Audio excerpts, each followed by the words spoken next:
Officers were patrolling Lake Schaefer today, just 2 days after a fatal wave runner crash. News 18's Elizabeth Rentschler spoke with conservation officers today about how they patrol following a fatal accident and how often accidents of this caliber happen.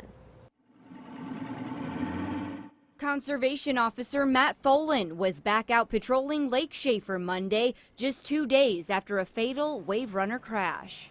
A major accident like this doesn't happen very often on our two big lakes up here, Lake Freeman and Lake Schaefer. The crash happened when 43-year-old Ann Whitstock drove her wave runner into these NIPSCO security cables. It's the third water accident fatality Tholen says has happened in about 10 years. As an officer or a person, it never feels good to have an accident.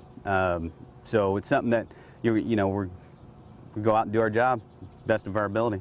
It's also the first time he recalls a crash involving these barriers. NIPSCO spokesman Nick Myers says the barriers were installed back in 2001 as a safety requirement. As you approach the face of the dams, obviously the water is being pulled, the current is being pulled underneath the water, to go through the dam, which, helps generate electricity. So it's really intended for public safety. Myers says each barrier weighs about 200 pounds. He says the barriers are placed about 75 feet apart with cables strung between each one. Really what the cables are intended to do is to keep the buoys anchored in position.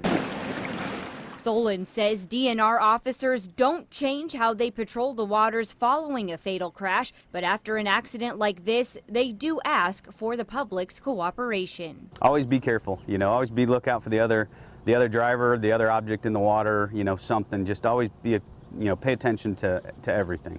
In White County, Elizabeth Rentschler, News 18. Now, Officer Matt Tholen says speed and alcohol are believed to be factors in the crash. Toxicology